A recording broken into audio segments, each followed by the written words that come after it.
શું તમે ધ્યાન આપ્યું છે આપણું વજન વધવાનું શરૂ થાય ત્યારે હાથ નથી વધતા, પગ નથી વધતા અને માત્ર પેટ જ કેમ વધે છે? તો સવાલ એ છે કે આપણું શરીર માત્ર પેટમાં જ કેમ ચરબી જમા કરે છે? આજે હું તમને એવા 5 કારણો જણાવીશ કે જેના કારણે આપણું પેટ વધે છે. તમને કોઈ પ્રશ્ન હોય પૂછી શકો છો, હું એનો જાતે જ જવાબ આપીશ. હું છું ડોક્ટર ધર્મેશ ગોહેલ, નવજાત શિશુ તથા બાળરોગ નિષ્ણાંત. નંબર 1, શું તમારું શરીર પહેલાથી જ પેટની અંદર ચરબી જમા કરવા માટે પ્રોગ્રામ થયેલું છે? દરેક વ્યક્તિનું શરીર અલગ અલગ હોય છે. કેટલાક લોકોમાં ચરબી પેટની અંદર જમા થાય છે, કેટલાક લોકોની કમરમાં ચરબી જમા થાય છે, કેટલાક લોકોને થાઇસ એટલે કે જાંઘમાં ચરબી જમા થાય છે. અને આ ફેરફારનું કારણ આપણું જીનેટિક સ્ટ્રક્ચર એટલે કે આપણું જનીનનું બંધારણ છે.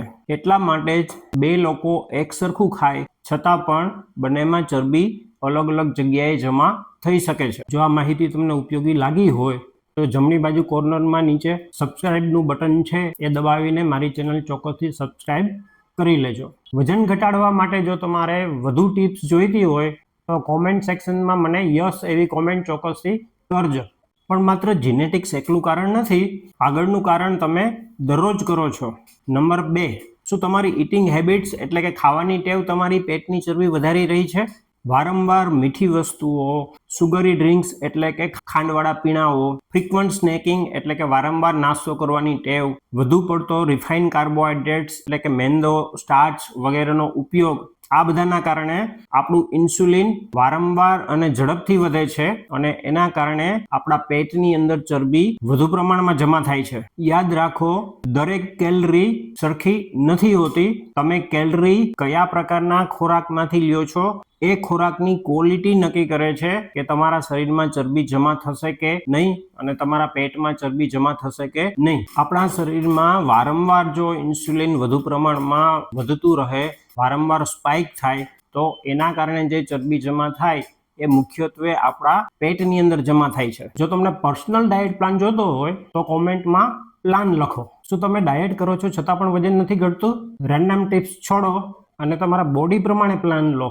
ફ્રી ક્લિનિકલ અસેસમેન્ટ માટે મેં ગૂગલ ફોર્મ બનાવ્યું છે જે મેં પહેલી કોમેન્ટ અને ડિસ્ક્રિપ્શનમાં આપેલું છે, તે ભરો. નંબર 3, પણ હવે આવતું કારણ કે જે લોકો વેટ લોસ વખતે પણ કરે છે. ઓછી ઊંઘ અને પેટની ચરબી વચ્ચે શું સંબંધ હોઈ શકે? જો ઓછી ઊંઘ હોય તો આપણામાં હંગર હોર્મોન એટલે કે ભૂખ લાગે એ પ્રકારના અંતઃસ્ત્રાવનું પ્રમાણ વધી જાય છે, દાખલા તરીકે ગ્રેલિન, અને એના કારણે આપને વધુ ભૂખ લાગે છે, આપને મીઠી વસ્તુઓ અને સુગર એટલે કે ખાંડ માટેનું ક્રેવિંગ્સ વધારે છે અને એને કારણે આપણે વધુ પ્રમાણમાં વારંવાર આપણે જમીએ છીએ અને વધુ કેલરી લઈએ છીએ અને એને કારણે આપણી પેટની ચરબી વધવા લાગે છે.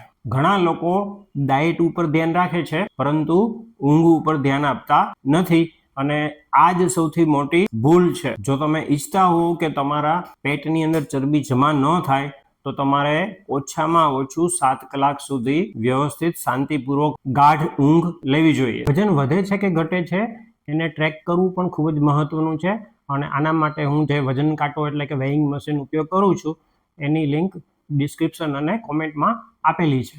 પણ હવે આવતું કારણ જેને લોકો ઘણી વખત ઓળખતા પણ નથી. નંબર 4, શું તમે ખરેખર ભૂખ્યા છો કે સ્ટ્રેસ એટલે કે ટેન્શનના કારણે તમે વારંવાર ખાવ છો? ઘણા લોકો સ્ટ્રેસ એટલે કે ટેન્શનના કારણે અજાણતા જ વારંવાર ખાય છે. ખાસ કરીને મીઠું, તળેલું, ફાસ્ટ ફૂડ, જંક ફૂડ, આવું બધું ખાવાથી આપણો સ્ટ્રેસ એટલે કે ટેન્શન ટેમ્પરરી એટલે કે થોડા સમય પૂરતો હળવો જરૂર થાય છે, પરંતુ એના કારણે આપણી પેટની ચરબી ધીરે ધીરે વધવા લાગે છે. જો આ સ્ટ્રેસ એટલે કે ટેન્શન આપણે લાંબા સમય સુધી રહે તો એના કારણે આપણા શરીરની અંદર સ્ટ્રેસ હોર્મોન એટલે કે તણાવનો અંતઃસ્ત્રાવ કોર્ટિઝોલ નામનો હોર્મોન આપણા શરીરમાં વધે છે અને આ સ્ટ્રેસ હોર્મોનના કારણે આપણા પેટની અંદર ચરબી વધવા લાગે છે. ગયા રવિવારે મેં વિડીયો અપલોડ કરેલો હતો, એમાં મેં સમજાવ્યું હતું કે આપણી ચાલવાની એટલે કે વોકિંગની કઈ 5 ભૂલોને કારણે આપણું વજન ઘટતું નથી. જો એ વિડીયો તમે ન જોયો હોય તો ચોક્કસથી જોઈ લેજો. અને હવે સૌથી વધુ અંડર એસ્ટિમેટેડ કારણ નંબર 5, શું તમારી ચેર એટલે કે ખુરશી તમારા પેટ માટે જવાબદાર છે? ઘણા લોકો સવારે વોકિંગ કરે છે પરંતુ પછી આખો દિવસ સુધી ખુરશી ઉપર બેઠા રહે છે અને એના કારણે આપણી કેલરી વપરાતી નથી, આપણું મેટાબોલિઝમ એટલે કે ચયાપચયની પ્રક્રિયા સાવ ધીમી થઈ જાય છે અને એના કારણે આપણા પેટની ચરબી વધવા લાગે છે. યાદ રાખો, સવારનું 30 મિનિટનું વોકિંગ તમારા આખા દિવસનું સિટિંગ ને કમ્પેન્સેટ કરી શકતું નથી. આખો દિવસ એક્ટિવ રહેવું, થોડી મૂવમેન્ટ કરવી એ પણ સવારના વોકિંગના જેવું જ અગત્યનું છે.